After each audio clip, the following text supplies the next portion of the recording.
তারপরে কও কিরম দিলাম কেবা ঠেকতেছে বেতা Lautara Martinez just only 2 piece টুকি টুকি। আর মনে করলো আরেকটা সবচেয়ে গুরুত্বপূর্ণ ইম্পর্টেন্ট একটা বিষয় হচ্ছে সেটা হলো মানে কিছু কিছু দল আছে যারা মনে করলো যে ম্যাচ হারার পরে কত কাহিনী রে ভাই, কত কাহিনী যে তাকে দেখা লাগে। মানে ম্যাচ হারার পরে মানে ম্যাচ জিতলে পারে ছাগলের 3 নম্বর বাচ্চার মতো খুব লাফালাই পারবি। আর ম্যাচ যখনই হারবি তখনই মনে করলি যে কত রকমের বেতারে ভাই, কত রকমের কথা, আজ আমাদের আব্বা নাই, আজ আমাদের খালু নাই, আজ আমার পিসা নাই, আজ আমার অমুক নাই তমুক নাই, এই জন্য ম্যাচ হারছি। আর যদি ধরো ম্যাচ জেতে তাহলেই পরে মনে করলে লাফালাফির চোদনে থাকাই যায় না। মানে 6 মাস পরে যদিও ম্যাচ জেতে, মানে 6 মাস পর ম্যাচ জেতার পরে মনে করলে এরম লাফালাফি। আমাদের গ্রাম বাংলা একটা কথা আছে বুঝলে তো, যে 6 মাস পরে এক পন ধান, তারপরেও মানুষের গায়ের পর ঠ্যাং।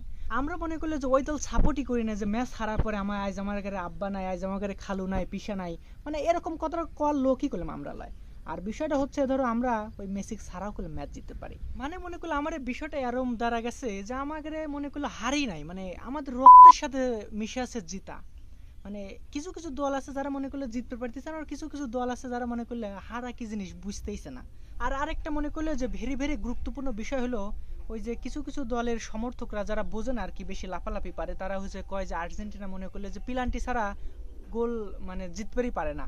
তো আজকে এই যে পিলান্টিটা মিস হয়েছে, মানে এটা কি মনে করছো যে আসলে মিস হয়েছে, এইটা মনে করলে তোমাকে দেখানোর জন্য আসলে মিস করাইছি, যে আমরা আসলে এটা বুঝাতে চাইছি যে পিলান্টি ছাড়াও আমরা করলাম জিততে পারবি। আর তাছাড়া একটা বিষয় হলো এই যে পিলান্টি পিলান্টি তোমরা যে করো, মানে পিলান্টি তো তোমরা পারো না, তোমরা তো পাও না। তোমরা এত সিরা বসির হে, তোমরা তো পিলান্টি পাও না, মানে পিলান্টি পাও এটাও একটা আর্ট, যা মনে করলে যে সবাই পারে না। তো যাই হোক বিষয়টা, তোমরা জিততেছো আমরা দোয়া করি তোমরা ফাইনালে আসো, তোমরা ফাইনাল আসো, তোমাদের সাথে আমরা ফাইনালে খেলবো। তোমরা ফাইনালে এসো, ফাইনালে আসলে পরে তোমাদের সাথে আমরা ফাইনালে খেলবো, ফাইনালে খেয়ে দেবো, ঠিক আছে? আসো, বোঝো না এই বিষয়টা, আসো।